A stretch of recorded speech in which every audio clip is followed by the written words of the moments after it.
கிறிஸ்துக்குள் பிரியமான சகோதர சகோதரிகளே, தேவனுடைய பெரிதான கிருபையினாலும் காரணத்தினாலும் அவருடைய இரக்கத்தினாலும் 6 மாதங்கள் கடந்து போக அவர் உதவி செய்திருக்கிறார். 7வது மாதத்திலே அடியெடுத்து வைக்கும்படியாக நமக்கு கிருபை பாராட்டியிருக்கிறார். ஆனால் இந்த நாளிலும் தேவன் நமக்கு செய்திருக்கிற இந்த மகாபெரிய கிருபைக்காய் காரணத்திற்காய் நாம் எப்போதும் நன்றி உள்ளவர்களாக இருப்போமாக. இன்றைக்கு நம்முடைய தலைப்பு நம் வீடு. நேற்றைய தினத்தில் பிரதர் தீபக் அவர்கள் வீட்டில் அதை எடுத்தோம். அதனுடைய பாகம் 2 இப்போ நம்ம பார்க்கலாம். அதுக்கு முன்னாடி சில காரியங்களை நாம் பார்க்கலாம். முதலாவது வீடு. வீடு என்றால் ஒரு ஆசீர்வாதமான இடம். ஏன்னா தேவன் ஆசீர்வதிப்பதற்கு பெரும்பாலான பகுதிகளை வீட்டில் தான் ஆரம்பித்தார். அப்படி வீட்டில் நடந்த ஆசீர்வாதம் ஏதாவது சொல்ல முடியல?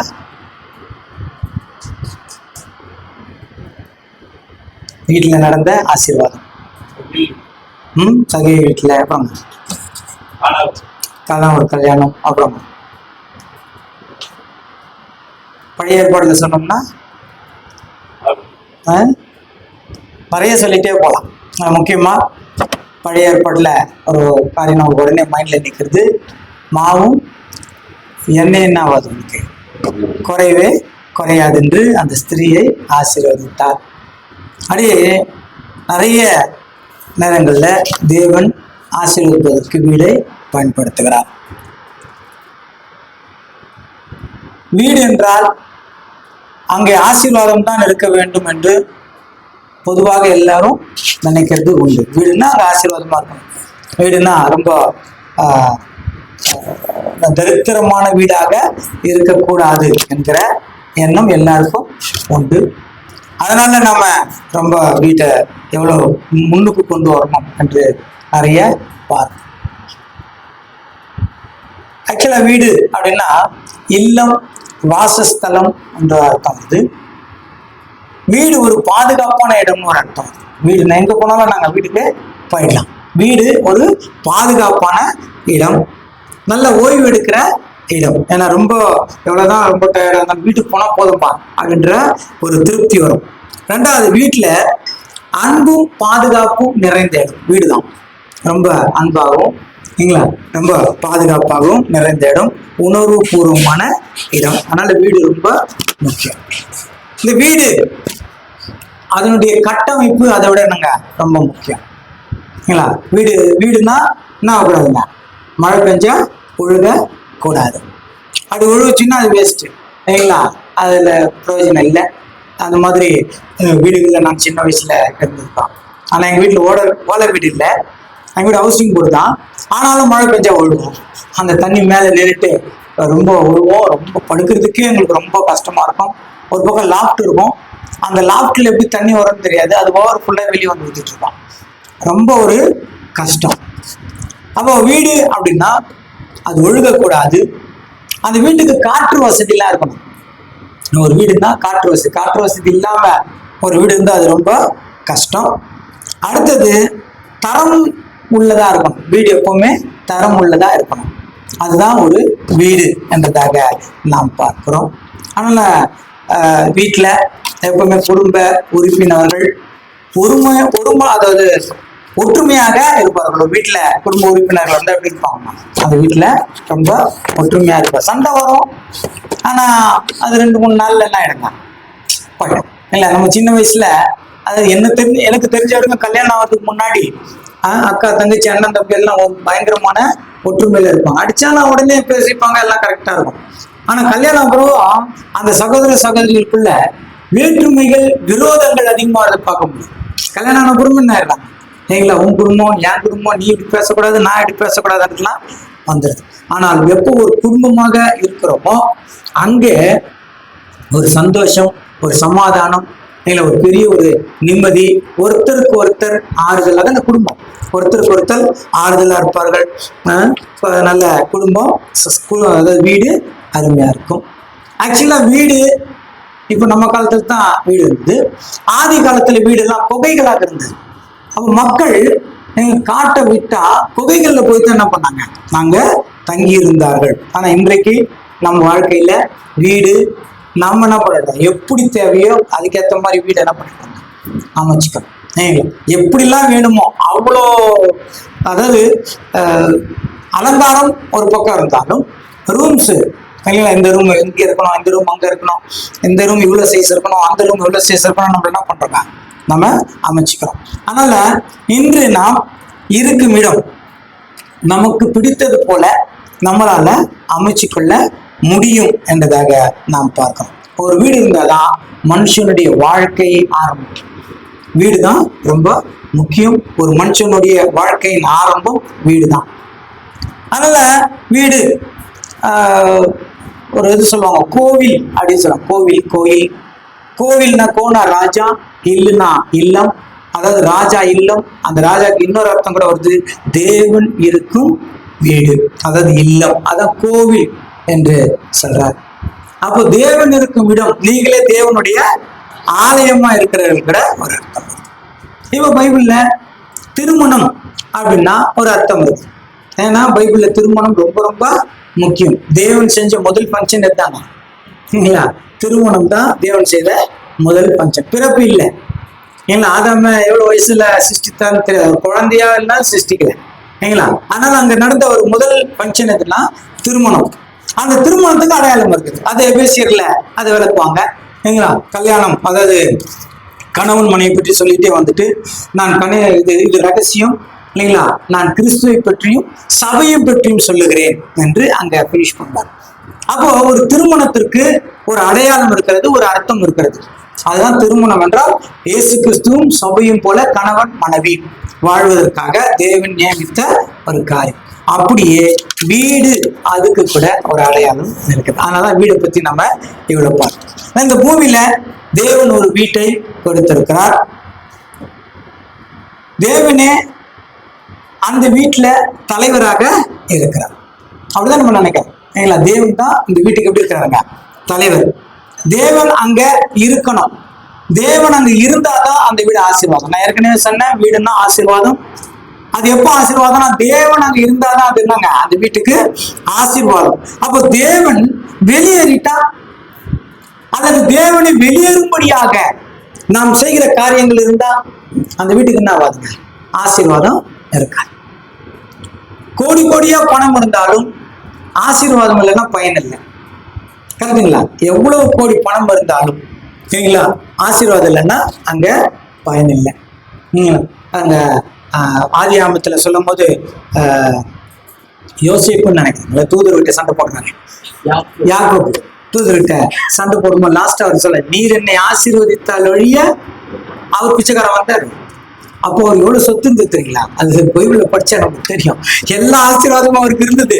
அப்ப எந்த ஆசீர்வாதத்தை அவர் கேட்டாரு சரிங்களா? அதான் பணம் இருந்தா அது ஆசீர்வாதமா ஆகாது சரிங்களா. ஒரு மனுஷனுக்கு பணத்தை விட ரொம்ப முக்கியமான ஆசீர்வாதம் தெரியுங்களா, நிம்மதி, சமாதானம். அந்த சமாதானம் இருந்தா எல்லாமே அவனுக்கு பரிபூர்ணமாக கிடைக்கும். அதனால தேவனே அங்கிருந்து அந்த வீட்டுல எப்பவுமே அவர் அங்க இருக்கணும், அவர் வெளியேறக்கூடாது இல்லைங்களா. அதே நேரத்துல அவருடைய உதவி நம்மளுக்கு எப்பவுமே வேணும். வீட்டுல ஒரு நாளைக்கு ஒரு பிரச்சனை, இன்னொரு நாளைக்கு நார்மல், இன்னொரு நாளைக்கு இன்னொரு பிரச்சனை, இப்படி பிரச்சனைகள் உருவாகிட்டே தான் இருக்கும். அதான் வீட்டுல ஏதோ ஒரு வகையில ஏதோ ஒரு பிரச்சனை இருக்கும். அதாவது கணவன் மனைவிக்கோ வேற ஏதோ குடும்ப சண்டையோ, அதை ஒரு பக்கம் வச்சிடலாம். இன்னொரு பக்கம் பார்த்தோம்னா குடும்பத்தினுடைய தேவைகளுக்காக இல்ல சில தேவைகளுக்காக நம்ம என்ன பண்ணணும், வெயிட் பண்ணி ஆக வேண்டியதா இருக்கும். நிறைய தேவைகளுக்காக இருக்கும், நிறைய உதவிகள் நம்மளுக்கு தேவை. அப்போ நம்ம தேவனைத்தான் என்ன பண்றோம், நாடுறோம். தேவனுடைய உதவியை தான் தேடுறோம். தேவனுடைய உதவி கிடைக்கலன்னா நாங்க ஒரு பயனும் இல்லை. அப்போ இந்த வீட்டுல தேவன் எப்பவுமே என்ன பண்ணாங்க இருக்கணும். அதுதான் அங்க தேவன் நம்மளுக்கு வைத்திருக்கிற ஒரு பாடம். தேவன் அந்த இடத்துல எப்பவுமே வாசமா இருக்கணும். தேவன் நம்ம வீட்டுல வாசமா இருந்தால் அந்த வீடு சமாதானமாக இருக்கும். தேவன் வாசமா இருக்கிற வீடு வசனத்தால் நிறைந்திருக்கும். எல்லாவற்றிலையும் வசனம் தான் முக்கியத்துவம். வசனம் இப்படி இருக்குதுப்பா, நம்ம இப்படி செய்யக்கூடாது இல்லைங்களா. ஒருத்தர் சண்டை வந்தா கூட வசனம் இப்படி இருக்குது, நம்ம என்ன பண்ணக்கூடாது, எந்த வீட்டுல அந்த மாதிரி வசனத்தை மையப்படுத்தி ஒரு குடும்பம் போடுதோ அந்த வீடு ஆசீர்வதிக்கப்பட்ட குடும்பம். ஏனென்றால் அங்க தேவன் இருக்கிறார். தேவன் அந்த வீட்டுக்கு தலைவரா இருக்கிறார். தேவன் அந்த வீட்டுக்கு தலைவர் என்று வார்த்தையை போர்டுல வச்ச பிரயோஜனம் இல்ல. தேவன் உண்மையிலேயே அந்த வீட்டுக்கு நாங்க தலையா இருக்கணும். தலைவர் அப்படின்னா என்னங்க? தலைவர் அப்படின்னா அவருடைய பேச்சை கேட்டு நடக்கிறவர்கள். தேவன் அந்த வீட்டுக்கு தலைவரா இருந்தா தேவனுடைய வார்த்தையை கேட்டுதான் என்ன பண்ணாங்க? தேவனுடைய விருப்பத்தை தான் என்ன பண்ணோம்? நிறைவேற்றணும். தேவனுடைய விருப்பத்தை நிறைவேற்றுகிற குடும்பம் எல்லாம் ஆசீர்வாதமாக இருக்கும். அந்த குடும்பத்துல சண்டை வராது. சண்டையே வராதனா வரும், ஆனால் வசனத்தின்படி அவர்கள் தங்களை சமாதானப்படுத்திக் கொள்வார்கள். சரி நம்ம என்ன வேண்டாம்? சமாதானம் ஆயிடணும். ஏன் ஒருத்தருக்கு ஒருத்தர் சண்டை போட்டுக்கணும்? கண்ணன் மனைக்குள்ள எதுக்கு சண்டை? பிள்ளைகளுக்குள்ள எதுக்கு சண்டை? தங்கள் என்ன பண்ணுவாங்க? அவர்களே சமாதானப்படுத்திக் கொள்ள முடியும். அதனால ஒரு வீட்டுக்கு போகும்போது அங்க என்ன சொல்லணும்னு சொன்னாங்க? உங்களுக்கு சமாதானம். ஏன்னா இயேசு கிறிஸ்து நமக்கு கொடுத்திருக்கிற ஆசீர்வாதம் ஒரே ஆசீர்வாதம் தான். என்ன தெரியுங்களா? என் சமாதானத்தை உங்களுக்கு விட்டு செல்கிறேன். அந்த என் சமாதானம், அவருடைய சமாதானம் மட்டும் இருந்தா போதும். நம்ம வீடு எப்பவுமே எப்படி இருக்குங்க? சந்தோஷமாக இருக்கும் என்றதாக. சமாதானம் ஒண்ணு போதுங்க, எல்லா தேவையும் சந்திக்கப்பட்ட மாதிரி. ஆனாலும் சமாதானத்துக்காகத்தான் நம்ம எது வேற ஏதோ தேவனே நம்மளுக்கு சமாதானத்தை கொடுங்கன்னு கேட்டா போதும். தேவன் எல்லாத்தையும் கொடுத்துருவார். ஒரு ஏற்கனவே நான் சொல்லியிருக்கிறேன், ஒரு அம்மா நீங்களா தேவன் கிட்ட போய் ரொம்ப கஷ்டப்படுறோம்மா. தேவன் கிட்ட போயிட்டு, தேவனே நான் ரொம்ப கஷ்டப்படுறேன், எனக்கு கொஞ்சம் பணம் கொடுங்க அப்படின்னா அவங்க தேவைக்காக அவங்க தேவன் அவங்களுக்கு என்ன பண்ணாங்க? பணம் கொடுத்தாங்க. பணம் வந்தது கொஞ்சம் பிரச்சனை சரியான உடனே அவங்க மைண்ட் அடுத்தது போயிடுச்சு. பணம் கொடுக்குறீங்கப்பா, வீடு இல்லாம ஒரு வீடு ஒன்று கொடுங்களேன். தேவன் என்ன பண்ணாராம்? ஒரு வீடு கொடுத்தாங்க. வீடு வந்து வீடு வசதி ஆயிடுச்சா? வசதி ஆனவொன்னா அவங்களுக்கு இன்னொரு ஆசை வந்துச்சு. எப்பா வசதியா இருக்குது, போயிட்டு வருதுக்குலாம் ரொம்ப கஷ்டமா இருக்குது, ஒரு வாகனம் ஒண்ணு கொடுங்களேன், ஒரு நல்ல கார் ஒண்ணு என்ன பண்ணாரு கொடுத்தாரு. இப்போ வீடு வந்துச்சு, பணம் வந்துருச்சு, வசதி வந்துருச்சு.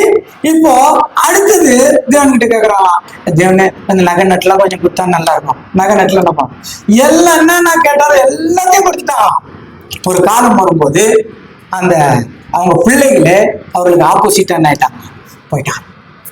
அப்போ வீட்டுல சமாதானம் இல்லை, ரொம்ப பிரச்சனை.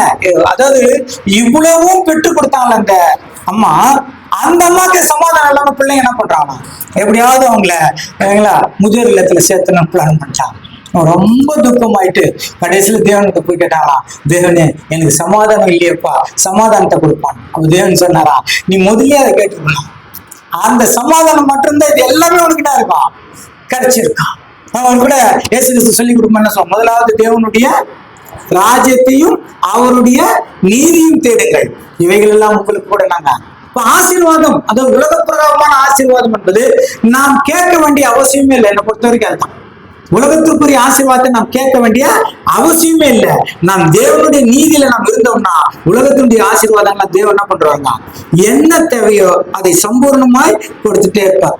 அதனால வீடு ஒரு ஆசீர்வதிக்கப்படுகிற ஒரு இடம். இப்போ சபையை எடுத்துக்கோம். சபையில பாத்தீங்கன்னா எங்க 2-3 என் நாமத்தினாலே கூடி இருக்கிறீர்களோ அவர்கள் மத்தியத்தில் என்ன பண்ணாங்க? நான் வாசமாய் இருப்பேன் என்று நம்ம சொல்லியிருக்கிறார். அப்போ நன்மை செய்ய தேவனிடம் வந்து சேர்ந்துட்டாலே, நன்மை செய்கிற தேவனிடத்துல வந்து சேர்ந்துட்டாலே நம்மளுக்கு என்ன ஆயிடுங்க? சந்தோஷம், சமாதானம் தானா கிடைக்கும். அப்ப தேவனிடத்துல சேர்றது தான் தேவன் என்ன பண்றாரு? விரும்புறாரு. அதுதான் ஒரு வசனம் வாசிக்கலாமா? சங்கீதம் 122:1.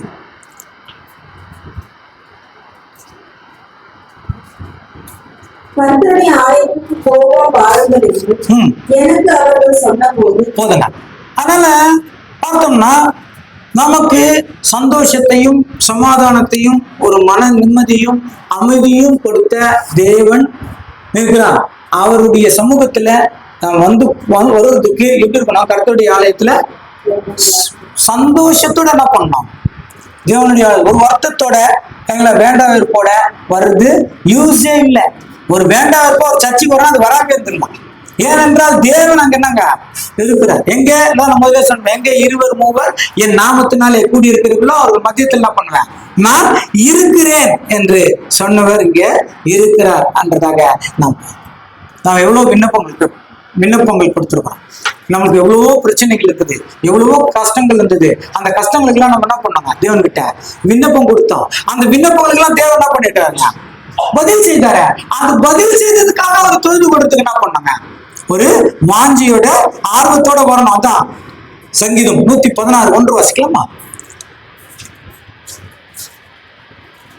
கர்த்தர் என் சத்தத்தையும் என் விண்ணப்பத்தையும் கேட்டதினால் அவரில் அன்பு கூறுகிறேன். என்னங்க? கர்த்தர் என் சத்தத்தையும் என் விண்ணப்பத்தையும் கேட்டதினால் அவரில் அன்பு கூறுகிறேன். எப்போ நம்ம அன்பு கூறுறோம்? இல்லைன்னா அன்பு கூறுவோமா? இல்லைங்களா? கட்டாயம் என்ன பண்ண மாட்டான். இல்லைங்களா? அவர் என் சத்தத்தையும் என் விண்ணப்பத்தையும் கேட்டு அதுக்கு பதில் கொடுத்ததுனால தான் நம்ம என்ன பண்றோம்? தேவனை அன்பு கூறுறோம். இல்லைங்களா? எல்லா விஷயத்திலும் அப்படித்தான். நம்ம தேவன் நம்மளுக்கு எதுவுமே செய்யாமல் போனால் அவரே சொல்றாரு, நான் உன்னுடைய பிரச்சனைகளை தீர்த்தாதான் நீ என்ன தொழுது கொள்ளோடு எனக்கு தெரியும். தேவன் என்ன பண்றாருங்க சொல்றேன். அப்போ நம்மளுடைய வேண்டுதல்கள் விண்ணப்பங்கள் எல்லாம் அவர் என்ன பண்றாங்க, செவி கொடுத்திருக்கிறார். 2வது வசனம், அவர் நமது செவியை எனக்கு சாய்க்கப்படியால் நான் உயிரோடு இருக்கும் அளவும் அவரை தொழுது கொள்வேன். அவர் எனக்கு செவி சாய்த்தபடியால், செவி சாய்த்தார்னா என்னங்க, செய்து முடித்தார்னு அர்த்தம். அவர் எனக்கு செவி சாய்த்தபடியால் அவர் என்ன பண்ணுவேன். அப்போ தேவனு நமக்கு எத்தனையோ நன்மைகளை செய்ததுனால மனசார தேவன் கிட்ட என்ன பண்ணாங்க, வரணும். தேவனுடைய சமூகத்துல வரணும். தேவனுடைய ஆலயத்துக்கு என்ன பண்ணணும், வரணும் என்று அங்க சொல்றதாக மனசார. இல்லைங்களா? அதாவது யாருடைய கட்டாயம் இல்ல, ஒண்ணும் இல்ல, மனப்பூர்வமாய் நான் தேவன் சமூகத்துல என்ன பண்ணணும், வந்து சேரணும் அப்படின்ற அந்த மனசு, அந்த வாஞ்சை எப்போ தெரியல வரும், தேவன் நமக்கு செய்த நன்மைகளை நினைச்சு பார்க்கும் போதுதான் அந்த வாஞ்சை நம்மளுக்கு வரும். அவர் எவ்வளவு அன்புள்ளவர் என்று 5வது வசனத்துல சொல்றாங்க. 5வது வசனம், கர்த்தர் கிருபையும் நீதியும் உள்ளவர், நம்முடைய தேவன் மன உருக்கமானவர். நம்முடைய தேவன் எப்படி இருக்கிறாருன்னா மனதுருக்குகிற தேவன். எந்த கஷ்டம் வந்தாலும் எந்த பிரச்சனை வந்தாலும் மனதுருக்குகிற தேவன். அதாவது 2 வகையில நம்மளுக்கு பிரச்சனை. ஒன்று, ஏதோ ஒரு காரணத்தினால ஒரு பிரச்சனை வந்துச்சு, தேவனே எனக்கு உதவி செய்யுங்கன்னா அவர் என்ன பண்றாரு, உதவி செய்கிறார். இன்னொரு பிரச்சனை, தேவன் சொன்னாரு அதை செய்யக்கூடாதுன்னாரு, நம்ம போய் செய்தோம், நல்லா என்ன பண்ணிட்டோம், வசமா மாட்டிக்கிட்டோம். அப்படி மாட்டிக்கிட்டாலும் தேவன் நமக்கு நன்மை செய்கிறவா இருக்கிறார். அவர் உதவி செய்கிறார். ஏன் தெரியுங்களா? மாட்டிக்கிட்ட அப்படின்னு அவர் நம்மள என்ன பண்றது இல்ல.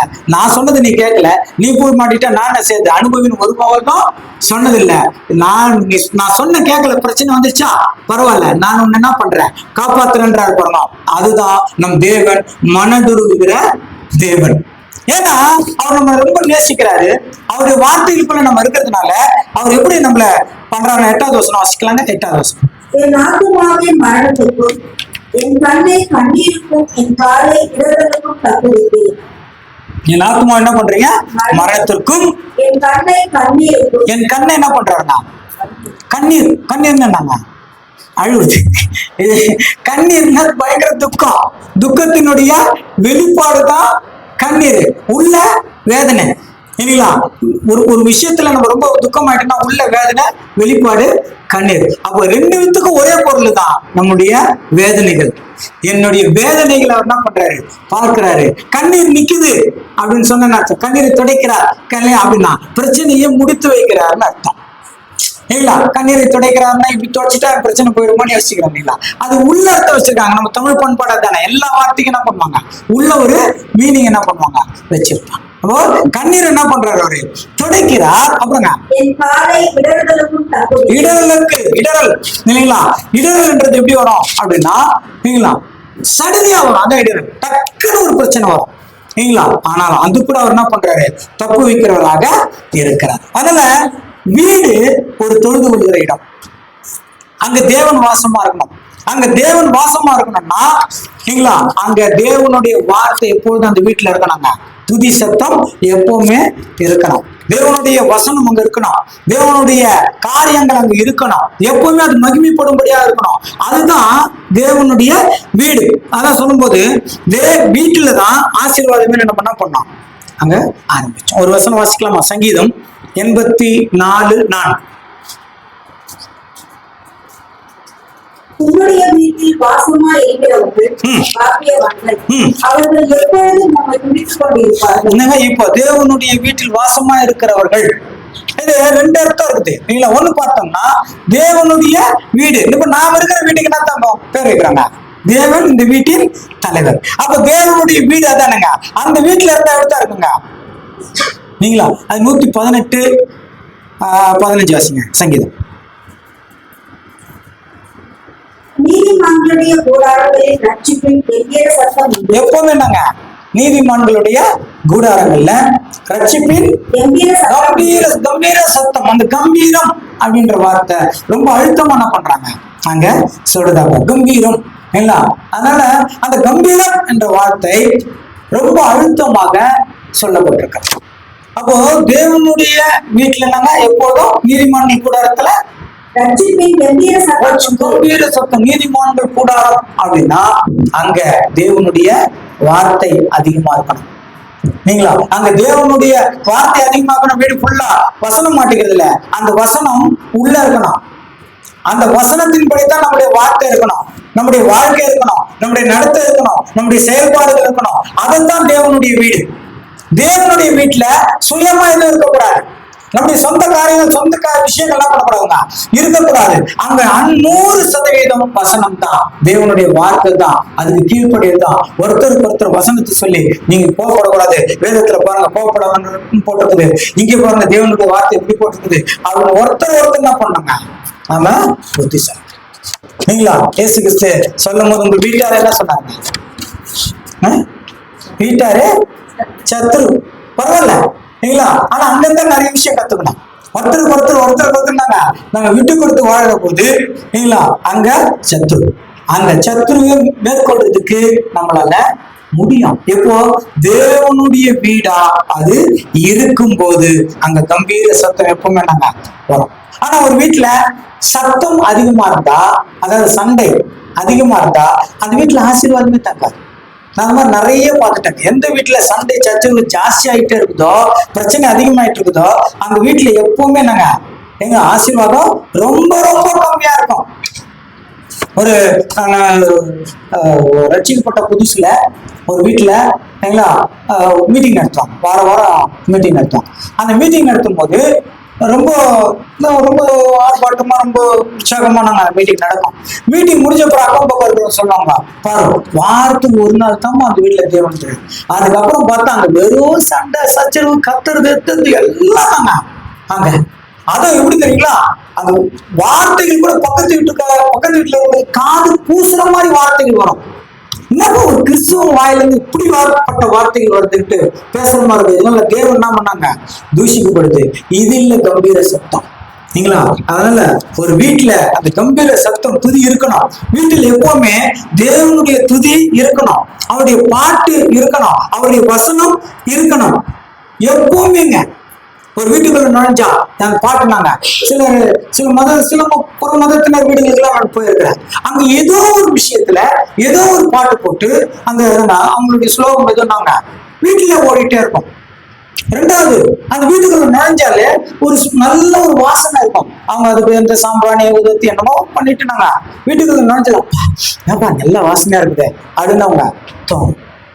நம்மளுக்கு அதுல வாசனையா இருக்குன்னு தான் சொல்றாரு. ஆனா நம்மளுக்கு எப்படி இருக்கணுங்க, தேவனுக்கு சுகந்த வாசனை, மனுஷனுக்கு இல்ல தேவனுக்கு சுகந்த வாசனையா இருக்கணும். அப்படிப்பட்ட வீடு இருக்கணும் இல்லைங்களா. அதனால நாம ரொம்ப தேவனை துதிக்கிறோம் இல்லைங்களா, பாட்டு பாடுறோம், வசனம் வச்சுக்கிறோம். அதுக்கும் மேல இன்னொன்னு இருக்குது, அதுதான் பேஸ், அடித்தளம். அந்த அடித்தளம் என்னன்னாக்கா தேவனுடைய பிரமாணங்களையும் சத்தியங்களையும் என்ன பண்ணோம், கை கொண்டு அந்த வீட்டுல நடக்கணும்.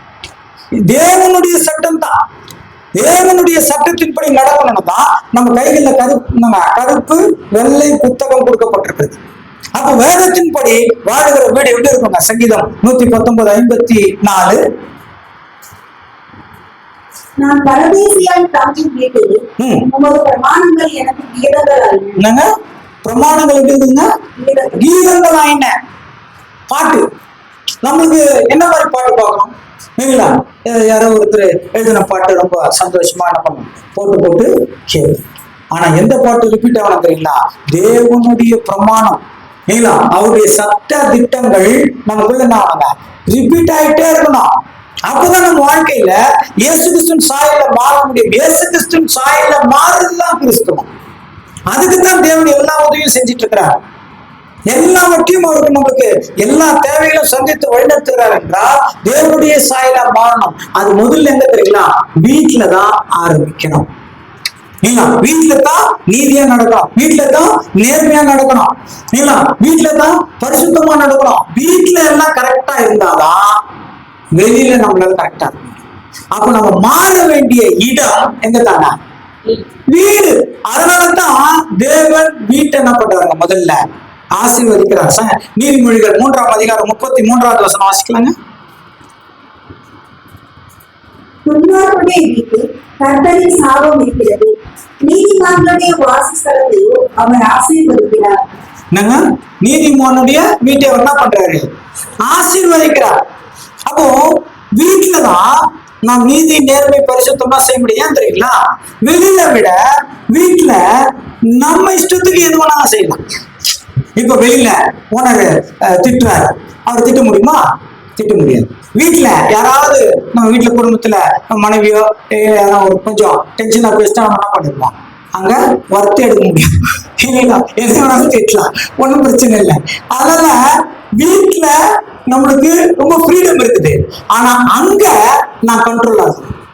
அதுதான் தேவன் சொல்றாரு. அதனாலதான் வீட்டுல சத்ரு சிநேகியுங்கள் அப்படின்னு சொல்றது எதுக்குங்க? உங்க வீட்டுல நிறைய பிரச்சனை வரும். அப்போ வந்து என்ன பண்ணலாம்? அப்போ தேவன் இருக்கிற வீடா இருந்ததுன்னா, நீதிமான் வாசஸ்தலம் செய்கிற வீடா இருந்ததுன்னா அது ஆசீர்வதிக்கப்படும்.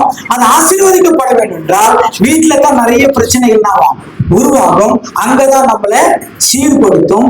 அந்த சீர்படுத்தினால வீட்டுல தான் சாட்சி, முதல் சாட்சி வீட்டுல இருக்கணும். வீட்டுல சாட்சி இல்லாம வெளியில என்ன சாட்சி சொன்னாலும் யூஸே இல்லை. வீட்டுல இருக்கவங்க சொல்லலாம், சரிங்களா, எங்க வீட்டுக்காரர் இப்படி, எங்க மனைவி இப்படி என்ன பண்ணலாம், வீட்டுல இருக்கவங்க சொல்ற சாட்சி இருப்பாங்க. அதுதான் கிறிஸ்துவ வாழ்க்கைக்கு நாங்க ஆசீர்வாதமான ஒரு காரியம் என்றதாக நாம் பார்க்கிறோம். அதனால வீடு ரொம்ப முக்கியம். அடுத்தது சங்கீதம் 121:1 வாசிக்கலாம். இப்போ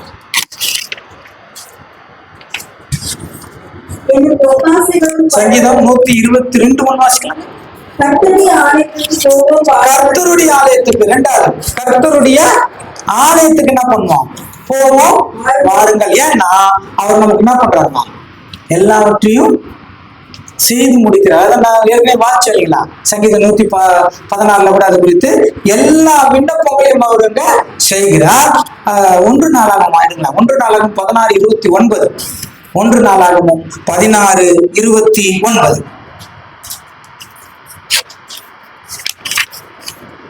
கர்த்தருக்கு அவருடைய நாமத்துக்குரிய மகிமையை செலுத்தி காணிக்கைகளை கொண்டு வந்து அவருடைய சன்னதியில் பிரவேசியுங்கள். பரிசுத்த அலங்காரத்துடன் கர்த்தரை தொழுது கொள்ளுங்கள். இதுதான் பரிசுத்த அலங்காரம். இப்ப ரெண்டாவது, முதல்ல பார்த்தோம் வீடுதான் நம்மளுக்கு எப்படி ஆசீர்வதிக்கப்பட வேண்டிய இடம், அங்க கரெக்ட் ஆயிட்டு. அடுத்ததான் என்னங்க? ஆலயம், தேவனுடைய சபை. அங்க எப்படி பரிசுத்த அலங்காரம் சொல்றாங்க? வாசிக்கலாங்க. கர்த்தருக்கு அவருடைய நாமத்துக்குரிய மகிமையை செலுத்தி, அவருடைய நாமத்துக்குரிய மகிமை என்ன பண்ணலாம்? செலுத்தணும். அப்புறம் காணிக்கைகளை கொண்டு வந்து அவருடைய சன்னதியில் பிரவேசியுங்கள். பரிசுத்த அலங்காரத்துடன், இதுதான் பரிசுத்த அலங்காரம். அவருடைய சன்னதியில் என்ன பண்ணுங்க? வருது. இப்போ பரிசுத்தமான அலங்காரம். அப்ப இந்த பரிசுத்தமான அலங்காரம் எப்படி இருக்கணும் அப்படின்னா, நாம் பரிசுத்தமா இருக்கணும். பரிசுத்தம் எப்படி வரும் அப்படின்னா, தேவனுடைய வார்த்தையை கீழ்ப்படுத்தி நடக்கிறதாங்க பரிசுத்தம். அதுக்குத்தான் நமக்கு கருப்பு வெள்ளை புத்தகம் கொடுத்திருக்காங்க. ஒவ்வொரு நாளும் வசனம் நம்மளுக்கு மனசுல இருக்கணும். நீங்களா சிலர் வசனம் மனப்பாடமா வச்சுட்டு இருப்பாங்க. நிறைய மனப்பாடமா என்ன பண்ணுவாங்க? சொல்லுவாங்க. மனப்பாடமா சொல்றது பிரயோஜனம் இல்லை, மனப்பாடமா அது செயல்ல காட்டணும். இல்லைங்களா? நான் நிறைய முறை சொல்லியிருக்கிறேன், வசனம் ஒரு பிரிண்டிங் தான். கையில இருக்கிற வசனம் ஒரு பிரிண்டிங் தான், இல்லைன்னா ஒரு அச்சடிக்கப்பட்ட ஒரு காகிதம் தான். அது வீட்டுல மாட்டி வச்சிருந்தாலும் அது நாங்க ஒரு அச்சடிக்கப்பட்ட ஒரு பேப்பர் தான். அதுல ஒண்ணும் இல்லை. ஆனால் இந்த உயிரோடு அந்த உயிர் சேரும் போதுதான் அந்த வசனத்துக்கு வேல்யூ. அப்படி தேவனுடைய வார்த்தைக்கு ரொம்ப முக்கியத்துவம் கொடுத்து நம்மளுடைய கேரக்டர் எந்த அளவுக்கு மாறுதோ அதுதான் பரிசுத்தம். இப்போ இன்னொரு வசனம் கூட இருக்கு இல்லைங்களா? 1 தீமோத்தேயு 2ஆம் அதிகாரம் 8வது வசனம்.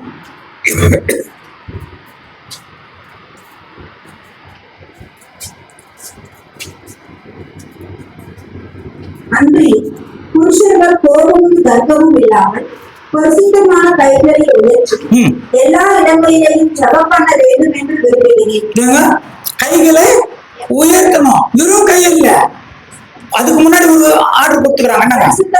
பரிசுத்தமான கைகள். எப்படி பரிசுத்தமான கைகள்? எப்படி பரிசுத்தமாகுது? இன்னும் முன்னாடி அன்றைய புருஷர்கள் கோபமும் தர்க்கமும் இல்லாமல். அப்ப மனசுல அதெல்லாம் எடுத்து போட்டுட்டு என்னங்க தேவனே இல்லைங்களா அப்படின்னு உயர்த்தும் போது அது நம்ம பக்குவப்படுத்துறாங்க இல்லைங்களா. நம்ம மனச விட்டு என்ன பண்ணலாம், தேவன்கிட்ட வரணும், மனசு முழுக்க விடணும். தேவனே நான் ஒண்ணுமே இல்லப்பா, நான் எல்லாத்தையும் என்ன பண்றேன் உனக்காக விட்டு இருக்கிறேன்ப்பா அப்படின்ற அந்த பக்குவப்படுத்துறதுக்கு தான் என்ன பண்றாங்க. அப்ப பரிசுத்தமான சரண்டர் பண்றதுக்கு தான் தேவன்கிட்ட என்னங்க ஒரு இன்னொரு கூட இருக்குதுல்ல, தேவன் ஜெபம் பண்ண சொல்லுவார் இல்லையா. நம்ம அந்த ஜெபம் தெரியுங்களா? தேவன் இயேசு கிறிஸ்து சொன்ன ஜெபம் தெரியுமா? அதான பார்த்து பரமண்டலத்தில் இருக்கிற எங்கள் பிதாவே எங்கள் கடனாளிகளுக்கு நாங்கள் மன்னிக்கிறது போல. அதாவது இன்னொரு மார்க்ல பாத்தீங்கன்னா எங்கள் தீமை செய்தவர்களை நாங்கள் மன்னிக்கிறது போல. அப்போ நான் எனக்கு யாராவது ஒருத்தர் தீங்கு செய்தா தேவனே அவரை நான் என்ன பண்ணிடுறேன் மன்னிச்சிடன்னு முடிவு பண்ண அப்புறம் அப்பதான் நீங்க இந்த ஜெபம் சொல்லணும். தீமை செய்தவர்களை மன்னிக்கிறது போல என் பாவங்களை எனக்கு என்ன பண்ணலாம். தேவனே நான் செய்த பாவத்தை மன்னியும்னா இல்ல, நான் இன்னொருத்தர் பாவத்தை மன்னிச்சிருக்கிறேன், அப்ப என் பாவத்தை மன்னிங்கள் என்ன பண்ண முடியும். அப்படி பரிசுத்தமான கைகளை உயர்த்தணும்னா நான் முழுக்க முழுக்க பரிசுத்தமா எவ்வளவு பரிசுத்தமாகணுமோ அவ்வளவு பரிசுத்தமான அப்புறம் தான் நாம் தேவனுக்கு முன்னதாக நிற்க முடியும். அப்படின்னா என்னுடைய கோபம் தாபம் என்னுடைய வெறுப்பு என்னுடைய எல்லாத்தையும் தேவனுக்கு முன்னாடி என்ன பண்ணணும்னா சரண்டர் பண்ணிடணும். அதனால எனக்கு ஒரு பெருமை இருக்குதுன்னா அது கூட வேணாம், அந்த பெருமை கூட எனக்கு நாங்க வேணவே வேணாம். தேவனே நான் நீதான் வேணும். ஏன் தெரியுமா?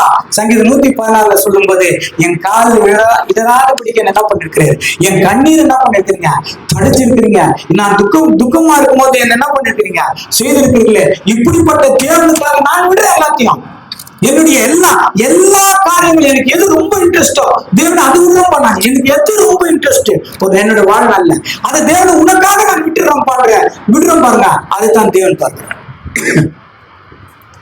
கிறிஸ்தவர்கள் பொட்டு வைக்கலாமா வைக்கக்கூடாதா அப்படின்னு ஒரு சர்ச்சை இருக்கும் தெரியும். ஒரு இடத்துல அதான் ஒருத்தர் சொன்னார், பொட்டு வைக்க கூடாது அப்படின்னு பைபிள்ல இருக்குதா இல்லையா அப்படின்னு ஒரு வாதம் போயிட்டு இருந்துச்சு. ஒரு சிஸ்டர் ரொம்ப அழகா சொன்னாங்க, பொட்டு வைக்கலாமா வைக்கக்கூடாதா, நகை போடலாமா போடக்கூடாதா என்ற பிரச்சனைக்குள்ளதான் நான் வரல. எனக்கு எத்தனையோ நன்மைகள் செய்திருக்கிறாரு, அவருக்காக எனக்கு அழகா தோன்றுகிற இந்த பொட்டை நான் விட்டுருவேன், எனக்கு அழகா தோன்றுகிற இந்த நகையை நான் விட்டுருவேன், அவ்வளவுதான். இது அதுக்கு மேல அங்க ஒரு பதிலும் இல்லைங்க. நான் தேவனுக்காக விட்டுருவேங்க. நகை போடணுமா வேணாமா அதெல்லாம் இல்லை, நான் அழகா இருக்கிறது தோணுதா வேணாம், அழகா இருக்கிறது எனக்கு வேணாம் இல்லைங்களா, அதெல்லாம் நான் விட்டுடுறேன் நான் பாருங்க இல்லைங்களா. அதுதான் தேவன் என்ன பண்றாரு. நம்ம பரிசுத்தமான வாழ்க்கை வாழணும்னா தேவனை விட்டா எது மேல அளவுக்கு அதிகமாக ஆர்வம் போகிறதோ அதை உடனே என்ன பண்ணோம் அதை நேற்று கூட சொன்னோம். கிரிக்கெட் பாக்குறது தப்பு இல்லையா, கிரிக்கெட் பாக்குறது தப்பு இல்லை, ஆனால் ஆர்வம் அங்க போயிட்டு 2020 முடியக்கூடாது.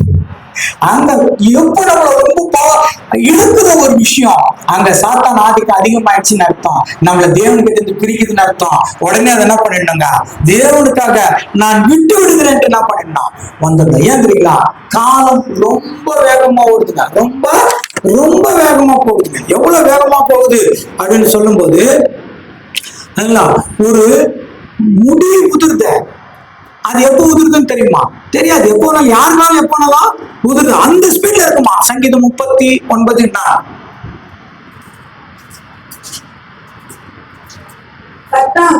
நான் எவ்வளவு நிலையற்றவன் என்று உணரும்படி என் முடிவு என் நாட்களின் அளவு இவ்வளவு என்பதையும் எனக்கு தெரியவில்லை. என்னங்க இன்னொரு யோசிக்கலாங்க. கர்த்தாவே நான் எவ்வளவு நிலையற்றவன் என்று உணரும்படி. நான் நிலையற்றவன், இன்னைக்கு இருப்பேன் நாளைக்கு இருக்க மாட்டேன். எப்படி அதை சொல்றாங்க? 2 விஷயத்துல அங்க விளக்குறாங்க, வாசிக்கலாம்.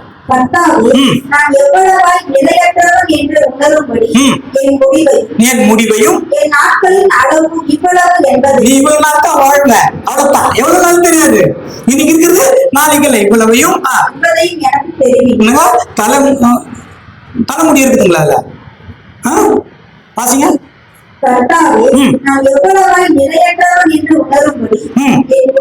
என் முடிவையும் இல்லையா, என்னுடைய முடிவு அவ்வளவுதான் என்னுடைய லைஃப். அந்த லைஃப்ல தேவனுக்காக எவ்வளவு ரெண்டு காலம் செல்லாது. ஒவ்வொரு நாளும் அடுத்த நாள் நம்ம இருப்போமான்னு தெரியாது.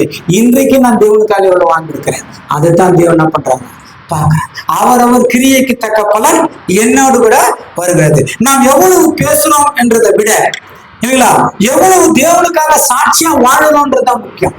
நம்மளுடைய சாட்சி எப்படி இருக்கணும்னா, தேவனுக்கு நம்ம தேவனுக்காக வாழ்ந்து அதை மற்றவர்கள் பார்க்கறாங்க பாருங்க, அதுதான் சாட்சியா.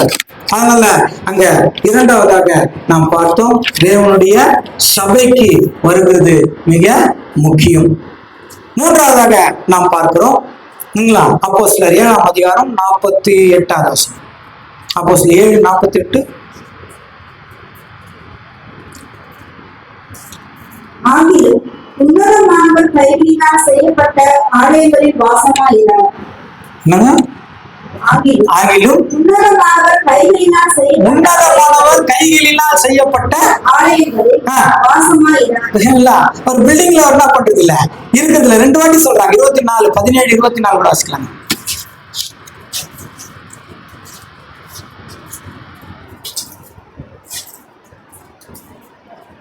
உலகத்தை அதிலுள்ள யாவற்றையும் உண்டாக்கின தேவனானவர் வானத்திற்கும் பூமிக்கும் ஆண்டவராய் இருக்கிறபடியால் கைகளினால் கட்டப்பட்ட கோவில்களில் அவர் வாசம் பண்ணுகிறது. சாலமன் காலத்துல கைகளினால் கட்டப்பட்ட ஆலயத்துல என்ன பண்ணார், தேவனு இருந்தார். ஆனா சபையின் காலத்துல வரும்போது என்ன சொல்லிட்டாங்க, கைகளினால் கட்டப்பட்ட ஆலயத்துல நாங்க வாசமா இல்லட்டார். இப்போ இல்லைங்களா, இப்போ தேவனுடைய வீடு எதுங்க, நீங்களே தேவனுடைய ஆலயமா இருக்கிறார். இப்ப இங்க ஆலயம், நம்ம வீடு ஒரு ஆலயம் பார்த்தோம், சபை ஒரு ஆலயம் பார்த்தோம். இப்போ நீங்களே தேவனுடைய ஆலயம். இப்ப தேவனுடைய ஆலயம் எப்படி இருக்கணும்? 1 கொரிந்தியர் 3:16.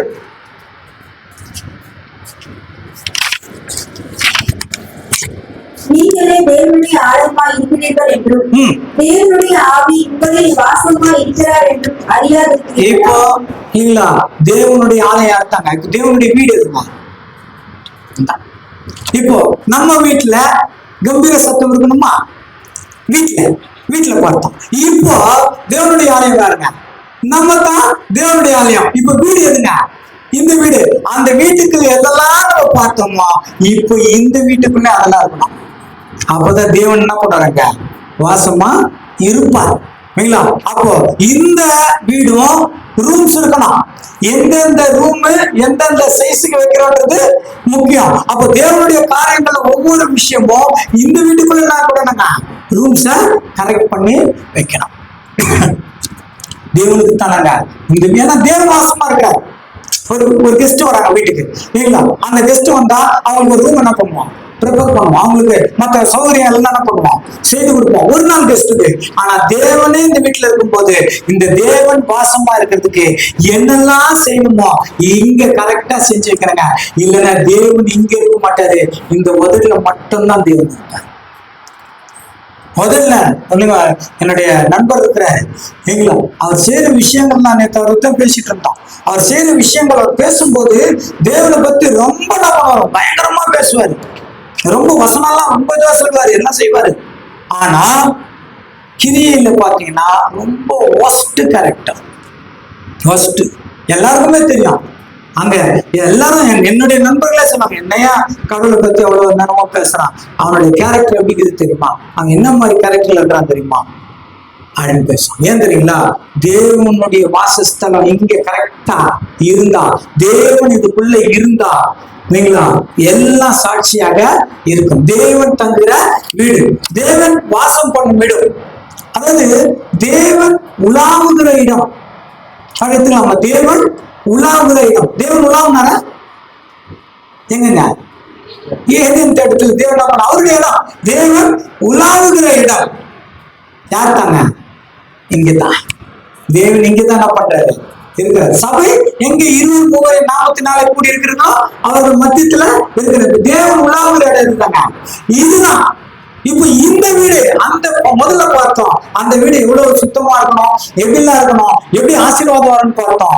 அதை விட அடுத்தது பார்க்கிறோம், இந்த வீடு ரொம்ப முக்கியம். தேவன் ஆசீர்வதிக்கிறதுக்கு ஒரு வீடு வேணும்னா இந்த வீடே தேவனால் ஆசீர்வதிக்கப்பட்ட வீடா இருக்கணும். இதுதான் அர்த்தம். நான் அந்த வீட்டை இங்க கரெக்ட் பண்றோமோ அவங்க கரெக்ஷன் எங்க வந்துருக்கலாம் இங்க நான் அதுதான் சொன்னேன். தேவனுடைய வீடு கரெக்ஷன் ஆகணும்னா முதல்ல உங்க வீட்டுல நீதியும் பரிசுத்தமும் அங்க நடக்குங்க அதிகமாக இருக்கும். முதலாவது தேவனுடைய நீதியையும் தேடுங்கள். அதுதான் முதல்ல அங்க வரணும். அதான் 2 தீமோத்தேயு 2 கொரிந்தியர் 6:16 வாசிக்கலாம். தேவனுடைய ஆலயத்திற்கும் விக்கிரகங்களுக்கும் சம்பந்தம் இது. நான் அவர்களுக்குள்ளே வாசம் பண்ணி அவர்களுக்குள்ளே உலாவி அவர்கள் தேவனாய் இருப்பேன், அவர்கள் என் ஜனங்களாய் இருப்பார்கள் என்று தேவன் சொன்னபடி நீங்கள் ஜீவனுள்ள தேவனுடைய ஆலயமாய் இருப்பீர்கள். இந்த ஆலயத்தை கெடுத்தால் என்ன பண்ணுவேன்? ஏன்னா தேவன் செலக்ட் பண்ணிருக்கிற ஆலயம் இதுதாங்க. இதுதான் இங்கதான் தேவன் செலக்ட் பண்ணிக்கிறான். அதாவது வாசஸ்தலம் வச்சுங்கன்னா புதிய ஏற்பாடு ஆலயன்றது வாசஸ்தலம்னா இன்னும் நல்லா இருக்கும். வாசஸ்தலம் தேவனுடைய வீடு பேருங்க. தேவன் தங்குகிற வீடு எதுதாங்க? இங்கதான் தங்கணும்னு ஆசைப்படுறாரு. அதான் சொன்ன மனுஷ கையினால் கட்டப்பட்ட ஆலயத்துல நாங்கல்ல இல்ல. ஆனா அவரே ஒரு ஆலயத்தை உருவாக்கி வச்சிருக்கிறாரு. அந்த ஆலயம் தான் இது. இப்ப இந்த ஆலயத்துல வாசமா இருக்கிறது தான் இருக்கிறதுனால நம் இஷ்டத்துக்கு எதையும் செய்யக்கூடாது. நம் இஷ்டத்திற்கு இல்லா இந்த உள்ளத்துக்கு இடம் கொடுத்தக்கூடாது. நம் இஷ்டத்துக்கு கோபம், எரிச்சல், வெறுப்பு இதெல்லாம் நம் இஷ்டத்துக்கு அதிகப்படுத்திக்க கூடாது. ஏனென்றால் இதுக்குள்ள இருந்து தேவன் போயிட்டா என்ன நடக்கும்? அதான் முதல்ல பார்த்தோம். வீட்டுல இருந்து தேவன் போயிட்டா, வீட்டுல இருந்து தேவன் வெளியேறிட்டா, வெளியேறுகிற சம்பவம் என்ன நடக்கும்? அந்த குடும்பத்துல இல்ல சமாதானம் இல்ல, என்னதான் இருக்குமா? சாபம். துன்மார்கனுடைய வீட்டுல என்னத்தான் இருக்கும்? சாபம் இருக்கும், கஷ்டம், துக்கம், வேதனைய தேவன் இருந்தாலும் அந்த வீட்டுக்கு சமாதானமும் சந்தோஷம். எங்க தேவன் இருந்தாலும் அங்க ஆதாமேவல் சந்தோஷமா இருந்தாங்க. எப்போ தேவனை விட்டு வெளியே போனாங்களோ கஷ்டமும் துக்கமும் அவர்களுக்கு வந்தது. இதுதான் ஆலயம், இதுதான் தேவன் இருக்கிற வீடு. அப்போ இந்த வீடை எந்த அளவுக்கு பரிசுத்தமா வச்சுக்கணுமோ அந்த அளவுக்கு பரிசுத்தமா வச்சுக்கிறதுக்கு அடையாளம் தான் நம்ம வீட்டை தேவன் நமக்கு கொடுத்திருக்கிறார். நம்ம வீடை எந்த அளவுக்கு பரிசுத்தமா வச்சுக்கிறோம். 2 விஷயம். ஒண்ணு மேல் தோற்றமும் பரிசுத்தமா இருக்கணும், இன்னொன்னு உள் தோற்றமும் இருக்கணுங்க. ஆவிக்குரிய வாழ்க்கையில அந்த வீடு பரிசுத்தமா இருக்கும். இல்லைன்னா வெள்ளை அடிக்கப்பட்ட கல்லறை ஆயிடும். பாத்துருக்கீங்களா? இல்ல கல்லறைக்கெல்லாம் போய் பாருங்க. ஒரு கல்லறை கட்டிருக்காங்க 5 லட்சமா. வெறும் இந்த 6க்கு 4 கல்லறை கட்டுறது 5 லட்சம் ஆச்சு. நான் அதுக்கு ஒரு நல்ல ஒரு வீடு ஓட்டு வீடை போட்டுடலாம். அவ்வளவு செலவு பண்ணி ஆனா உள்ள என்ன இருக்குது? அருவருப்பும் அசுத்தமும் தான் உள்ளது. அதான் சொல்ற வெள்ளை அடிக்கப்பட்ட கல்லறையா ஒரு கிறிஸ்தவ வாழ்க்கை வாழறது ரொம்ப நாங்க வேஸ்ட். வேஸ்ட்னா வேஸ்ட் ஆயிட்டோம்னு நினைக்க முடியாது. ஒரு காலம் வரும்போது தேவனுக்கு கணக்கு கோப்பு வைக்கணும்னு வருது பாருங்க, அப்போதான் நம்ம மாட்டிக்கோம். அப்ப இப்பவே நம்ம என்ன பண்ணோங்க, இந்த ஆலயத்தை சரி பண்ணணும்.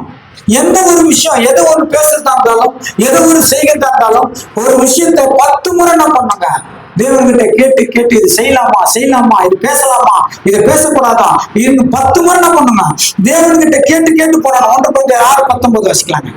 1 Corinthians 6:19. உங்கள் சரீரமானது நீங்கள் தேவனாலே பெற்றும், இந்த சரீரம் மாதிரி வந்து நீங்கள் தேவனாலே பெற்றும் உங்களை தங்கியும் இருக்கிற பரிசுத்த ஆவியினுடைய ஆலயமா இருக்கிறது என்றும் நீங்கள் உங்களுடையவர்கள் அறிவென்றும் அறிவீர்களா? இப்போ நீங்க யாருங்க? இது யாருடைய இடம்? உங்க வீடு, உங்க இடம். நீங்க சொல்லலாம் என் வீட்டுல நான் எது வேணாலும் பேசுவேன், எது வேணாலும் செய்வேன், யாருன்னு கேட்கறதுக்கு? அவரு எப்படி கேட்க முடியும், இவங்க எப்படி கேட்க முடியும்? சொல்லலாம். ஆனா இப்போ தேவனுடைய இடம் எதுங்க? ஏன் சத்தியத்தை தெரிந்து கொண்டு தேவனுக்காக நம்ம என்ன பண்ணிட்டோம், முழுசா ஒப்பு கொடுத்துட்டோம். இப்போ தேவனுடைய வீடு. இந்த வீட்டுல இஷ்டத்துக்கு என்ன பண்ணக்கூடாது, மனசுல வந்தது பழைய காரியங்கள், இந்த பழைய மனுஷ சுபாவம் எதுவும் என்ன பண்ணிக்கூடாது, இல்ல வந்துடக்கூடாது. இன்னொரு வாட்டி யோசிக்கலாம். உங்கள் சரீரமானது நீங்கள் தேவனாலே பெற்று உங்களில் தங்கியும் இருக்கிற பரிசுத்த ஆவியினுடைய ஆலயமா இருக்கிறது. இது யாருடைய வாசஸ்தலம்? தேவனுடைய வாசஸ்தலமா இருக்கிறது. நீங்கள் உங்களுடையவர்கள் அல்லவென்று அறிவீர்களா? இல்ல அப்ப அது மீறி நடந்தா இது யாருடைய வீடு? யாருடைய வீடு? தேவனுடைய வீடு. அது இன்னொருத்தர் வந்தா என் வீட்டுல இன்னொருத்தர் கொடுக்குற விட்டு போயினா இல்லைங்களா? நீங்களே தேவனுடைய ஆலயம். அதனால மீறி என்ன பண்ணக்கூடாது, ஆகக்கூடாது. நாம் தேவனுடைய மக்களை சார்ந்து இருக்கோம். தேவனுடைய மக்கள் அதுல இருந்து வந்தாங்க இல்ல, தேவனுடைய மக்களை சார்ந்திருக்கிறோம், தேவனுடைய குடும்பமா இருக்கிறோம். இந்த குடும்பத்திற்கு இயேசு கிறிஸ்து இருக்காருங்க, தலையா இருக்கிறார். இந்த குடும்பத்திலிருந்து கிறிஸ்துவனுடைய வளர்ச்சி நாங்க உருவாகணும். இந்த குடும்பத்துல நீங்களா தேவன் இருக்கிற இடமா இதை மாத்தணும். மூன்றாவது பார்க்கிறோம், தேவன் இருக்கிற இடம், தேவனுடைய வீடு இது. அங்க நம்ம நாங்க உலகத்துல இருக்கும்போது வீடு கொடுத்தாரு, அந்த வீட்டை எந்த அளவுக்கு நேசிக்கிறோமோ அது எதுக்கு அடையாளம் இருக்குதுன்னா அதே மாதிரி இந்த வீடு வரணும். இந்த வீட்டுல தேவன் வாசமா இருக்கிறார், அவருக்கு டிஸ்டர்ப் இல்லாம இருந்தாங்களா நடக்கணும். இதுதான் எபேசியர் 2ஆம் அதிகாரம் 19, 20, 21, 22 4 வசனங்கள் வாசிக்கலாம். ஆகையால் நீங்கள் இனி அந்நியரும் பரதேசிகளுமாய் இராமல் பரிசுத்தவான்களோட ஒரே நகரத்தாரும் தேவனுடைய வீட்டாருமாய் இருந்து திருவிழா எடுத்து வச்சுங்க. அப்போஸ்தலர் தீர்க்கதரிசிகள் என்பவர்களுடைய அஸ்திபாரத்தின் மேல் கட்டப்பட்டவர்களுமாய் இருக்கிறீர்கள்.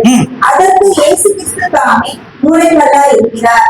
அவர் மேல் மாளிகை முழுவதும் இசைவாய் இணைக்கப்பட்டு கர்த்தருக்குள் பரிசுத்த ஆலயமாக எழுதுகிறது. அவர் மேல் நீங்களும் ஆவியினாலே தேவனுடைய வாசஸ்தலமாக கூட்டி கட்டப்பட்டு வருவீர்கள். திருவிழத்தில் வாசிக்காங்க 19 பேசிய. எனவே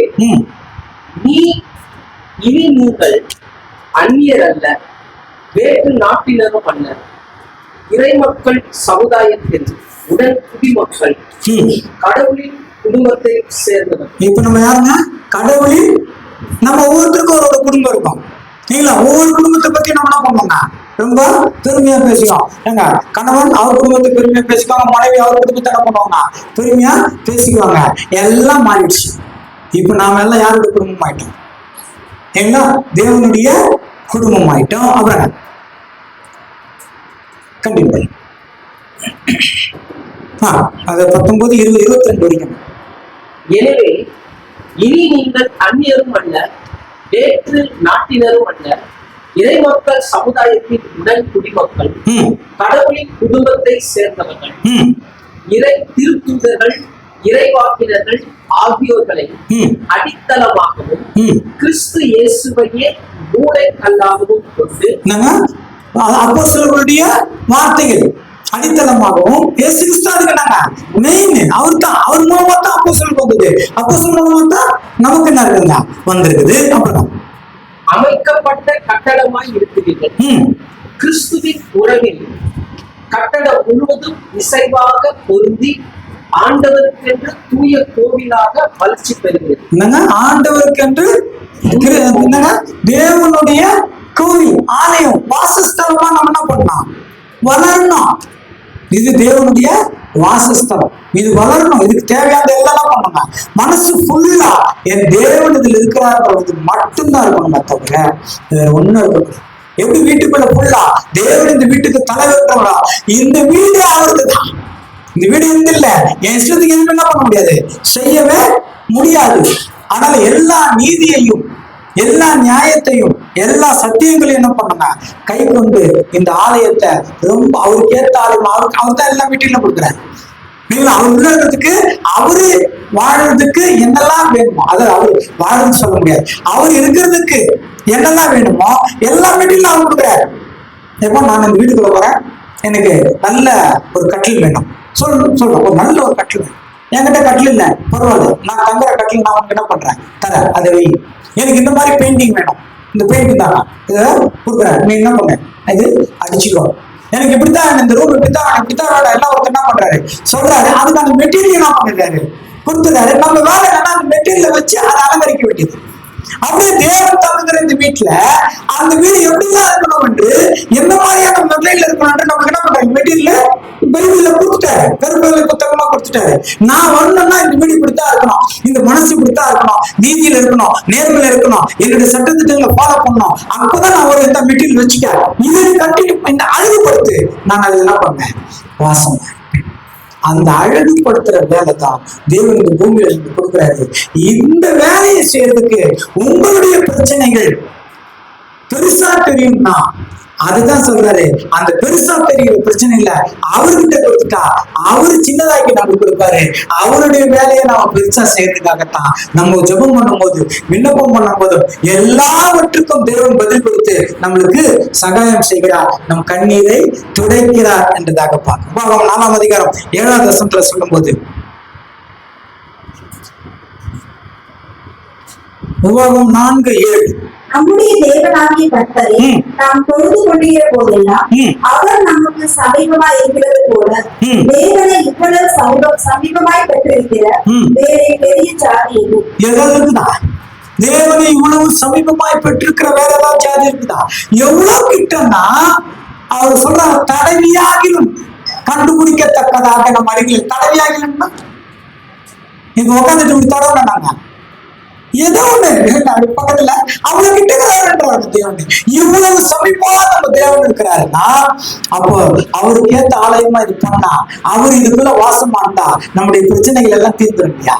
நம்முடைய பிரச்சனைகள் எல்லாம் முடிவாயிரும் இல்லையா? அவருக்கும் சந்தோஷமா இருக்கும் இல்லையா? இயேசு கிறிஸ்து சாயல நம்ம மாறணும் இல்லையா? அப்ப இயேசு கிறிஸ்து வரும்போது அவரோடு கூட நம்ம ராஜாக்கள் மாசருங்க இருக்கிறதுக்கு தகுதி உள்ளவர்களாகும் இல்லையா? நம்முடைய தகுதி உள்ளவர்களாகவும் சீர்படுத்தவும் தான் கர்த்தராகிய இயேசு கிறிஸ்து மூலமாய் தேவன் அவருடைய வார்த்தைகள் சொல்லி நம்மளை சீர்படுத்தி வருகிறார். அந்த சீர்படுத்துறதுக்கு தேவன் சொல்றது, நான் இங்க இருக்கணும்னு ஆசைப்படுறேன், எனக்கு ஏற்ற மாதிரி நீ மாறிக்க. அதுதான் அவர் நம்மை சீர்படுத்துவார். இப்படிப்பட்ட ஜனம். 4ஆவது வசனம் வாசிங்க. அதுல 8ஆவது வசனம். பின்னாலே நான் உங்களுக்கு விதிக்கிற எந்த நியாயப்பிரமாணம் முழுமையும் ஒத்த இவ்வளவு நீதியுள்ள கட்டளைகளையும் நியாயங்களையும் பெற்றிருக்கிற வேறு பெரிய ஜாதியும் நீதியையும் கட்டளைகளையும் பெற்றிருக்கிற வேற ஜாதி. தேவனுக்கு எது பிடிக்கும் எது பிடிக்காது நம்மளுக்கு தான் பண்ணிக்கிறாங்க. வேற ஜாதிக்கு சொல்லி இருக்கிறாரா? வேற ஜாதிகளுக்கு தேவனை பத்தி தெரியுமா? தேவனுடைய நீதியை பத்தி தெரியுமா? அவருடைய அன்பை பத்தி தெரியுமா? ஒண்ணுமே தெரியாது. அவருடைய சுயநீதி தான் இல்லைங்களா? எனக்கு ஒருத்தர் கட்டதை செஞ்சுட்டா அப்படின்னா அவன் தலையை என்ன பண்ணிடலாம்? இல்லைங்களா? பெரிய அருவாள் ஒன்று வச்சுக்கணும் இல்லைங்களா? அவன் தலையை அறுத்து தலையை கையில பிடிச்சி என்ன பண்ணணும்? அருவாள் வச்சுக்கிட்டு அருவாள் தாண்ட அறுத்தாண்டு பெரிய வீச வச்சு என்ன பண்ணணும்? நிக்கணும். அதானே ஒரு கை பார்த்ததுல ஒரு 6 கை போட்டுக்கணும். இந்த பக்கம் 3, இந்த பக்கம் 3, இந்த பக்கம் அருவாள் ஈட்டி எல்லாம் வச்சு அவன் காலை போட்டு வச்சு அப்படின்னா போச்சோ பயங்கரம். ஆனா தேவன் அப்படி இல்லை. அது எடுத்தாங்கிறாருன்னா அன்புள்ள தேவன், நம்ம நேசிக்கிற தேவன், நமக்கு கட்டளை கொடுத்து எப்படி இல்லப்பா எல்லாரையும் அன்பா நேசிக்கும், எல்லாரையும் அன்பா அடிச்சுக்கோ. ஒரு கண்ணத்துல இருந்தா ஒரு கண்ணத்தை காட்டுகிற ஒரு பக்குவத்துக்கு என்ன பண்ணிடு வந்துடு. எல்லாவற்றையும் நீ இயேசு கிறிஸ்துவ போல தாழ்த்தி தாழ்த்தி தாழ்த்தி தன்னை தாழ்த்துகிறவன் உயர்த்தப்படுவான். யார் தாழ்மையில் இருக்கிறார்களோ அந்த தாழ்மையில் இருக்கிறவர்கள் தான் எனக்கு என்ன பண்ணான் ரொம்ப இஷ்டம் என்று தேவனை கொட்டாங்க. அதுக்குத்தான் நீங்களே தேவனுடைய வீடாக இருக்கிறீர்கள். அதான் நீதிமொழிகள் 28ஆம் அதிகாரம் 20ஆவது வசனத்துல சொல்லும் போது, நீதிமொழிகள் 28:20, உண்மையுள்ள மனுஷன் பரிபூரண ஆசீர்வாதங்களை பெறுவான். உண்மையுள்ள மனுஷன் பரிபூர்ண ஆசீர்வாதங்களை பெறுவான். தெளிவா தெரிஞ்சிருச்சு வீடு தேவன் ஏன் வீடு கொடுத்திருக்கிறார். முதலாவது வீடு பரிசுத்தமாகும். 2வது உற்சாகத்தோட நம்ம சபைகளுக்கு வரணும். 3வது நாம் தான் தேவனுடைய வீடா இருக்கிறோம் என்று நம்மை சரிப்படுத்தணும். இந்த வீட்டை என்ன பண்ண உள்ள சரிப்படுத்தணும். தேவன் வாசம் செய்கிற வீடா இருக்கணும். அது 3ஆவதா சரி பண்ணணும். நம்ம வீட்டை பார்க்கணும். வீட்டை என்னெல்லாம் கிளீன் பண்றோமோ அப்பவே நம்ம யோசிச்சுக்கணும், எனக்குள்ளேயும் கிளீன் பண்ணிக்கணும். வீட்டுக்குள்ள எவ்வளவுதான் ஒயிட் வாஷ் பண்ணிட்டு அதை அழகுபடுத்தணுமோ அப்போ நினைச்சுக்கணும், இது தேவனுடைய வீடு, இதையும் நான் அழகுபடுத்தணும். அதையும் இதையும் பார்க்கணும். அதனால முதலே சொன்னேன், திருமணம் எப்படி அடையாளமா இருக்குதோ வீடும் தேவன் நமக்கு என்ன பண்ணிக்கிறாங்க ஒரு அடையாளமாக கொடுத்திருக்கிறார். கடைசி ஒரு வசனம் வாசிச்சு முடிக்கலாம். 1 கொரிந்தியர் 3ஆம் அதிகாரம் 17ஆவது வசனம். 1 கொரிந்தியர் 3:17. ஒருவன் தேவனுடைய ஆலயத்தை கெடுத்தால் எது தேவனுடைய ஆலயம்? இதுதான் இல்ல. இது நான் இந்த வாசம் பண்றேன்னு சொல்லிட்டேன், அதை ரெடி பண்ணி கொடுப்பாரு எல்லாத்தையும் கொடுத்தா, இதை ரெடி பண்ணா வேற மாதிரி ரெடி பண்ணிட்டு அப்படிங்க. அவரு ஒயிட் இல்ல நல்லா பெயிண்ட் அடிக்கணும், ஒயிட் கொடுத்தா இல்ல ஒயிட் எடுத்து வேற எதுக்கு யூஸ் பண்ணிட்டு நம்மளுக்கு பர்சனல் யூஸ் பண்ணிட்டு வேற ஏதோ ஒரு மட்டமான பெயிண்ட் எடுத்து அடிச்சு போட்டான் இல்லையா? ஒத்துக்குவோம், நம்ம ஒத்துக்க முடியாது. அப்போ தேவனுடைய ஆலயத்தை கெடுத்தால் இது நீ இப்படித்தான் வாழணும், இப்படித்தான் இருக்கணும்னு தேவன் முடிவு பண்ணி நமக்கு தீர்மானித்து சொன்ன விஷயங்களுக்கு எதிர்மறையாக நாம் நடந்தால் நம்ம தேவனுடைய கோபத்திற்கு நாம் ஆளு. அதனால தேவன் சகலவித ஆவிக்குரிய எல்லா ஆசீர்வாதங்களிலும் நம்மளை ஆசீர்வதித்து வழிநடத்துவாராக.